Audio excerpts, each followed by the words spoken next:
মাননীয় প্রধানমন্ত্রী যেটা চায় সে তার শব্দ তার তার যে চেতনা বাস্তবায়ন হোক, তার পরিকল্পনা বাস্তবায়ন হোক। কিন্তু আমরা তার নন এমপি শিক্ষক আছি, মাননীয় প্রধানমন্ত্রী এবং শিক্ষামন্ত্রী দুজনে কিন্তু বলেছিলেন বিএনপি সরকার ক্ষমতায় গেলে শিক্ষকদের কোনো দাবি নিয়ে মাঠে নামতে হবে না। আপনাদের মনে আছে শরৎচন্দ্র উদ্যানে গত 7 অক্টোবর বিশ্ব শিক্ষক দিবসের প্রোগ্রামে অধ্যক্ষ সেলিম ভূঁইয়ার সভাপতিত্বে ওখানে আমিও বক্তব্য দিয়েছিলাম নন এমপিও শিক্ষকদের পক্ষে। মাননীয় প্রধানমন্ত্রী, বর্তমান প্রধানমন্ত্রী, তৎকালীন বিএনপির ভারপ্রাপ্ত চেয়ারম্যান সাহেব উনিও বলেছিলেন। মাননীয় শিক্ষামন্ত্রী আমার পাশে বসেছিলেন, বর্তমান যে শিক্ষামন্ত্রী জনাব ডক্টর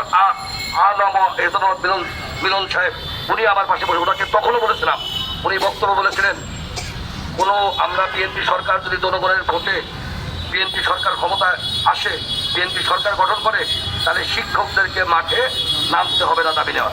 আমি প্রধানমন্ত্রী বলেছিল অনেক শিক্ষকরা এমপিওর কথা বলেছে, অনেকে জাতীয়করণ চেয়েছে।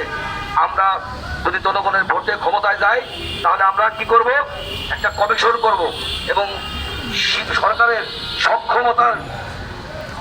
সক্ষমতার ভিত্তিতে সর্বোচ্চ সংখ্যক আমরা শিক্ষকদের এমপিও দেবো, জাতীয়করণ করবো। বলছিল না কিনা শোনেন।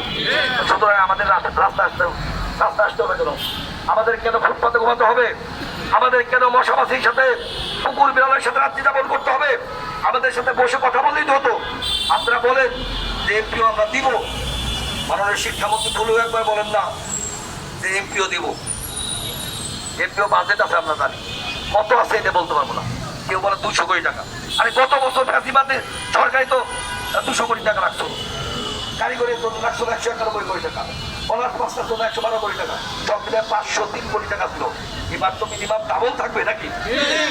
গতবার যদি 503 কোটি টাকা থাকে মাদ্রাসা, কারিগরি, school, college, degree, honours master দিয়ে, তাহলে এবার অন্তত মিনিমাম ডাবল থাকা উচিত না? আমাদের তো 2700 কোটি টাকা বেশি, তাহলে আমাদের এখানে 500 কোটি টাকা বেশি আসবে না?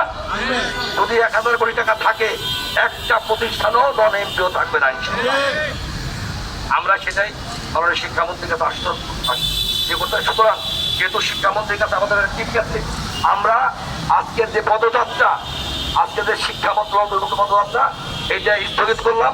প্রয়োজন বোধে আগামীতে আলোচনা করে আমরা কর্মসূচি দেবো। ধন্যবাদ সকলকে। আসসালামু আলাইকুম। ঠিক আছে তো নাকি ম্যাডামরা? আমরা যেহেতু আলোচনা চলছে, আমাদের প্রোগ্রাম স্থগিত, তারা বেরিয়ে আসুক। শিক্ষামন্ত্রী কি বললো, শিক্ষামন্ত্রী তো আমাদের দাবি কেন নয়, আমাদের আন্দোলনের আছে।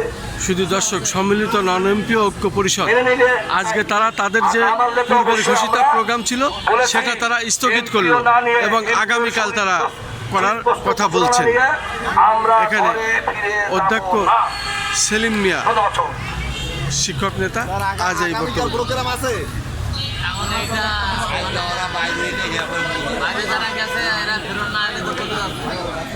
আগামীকাল জানাবে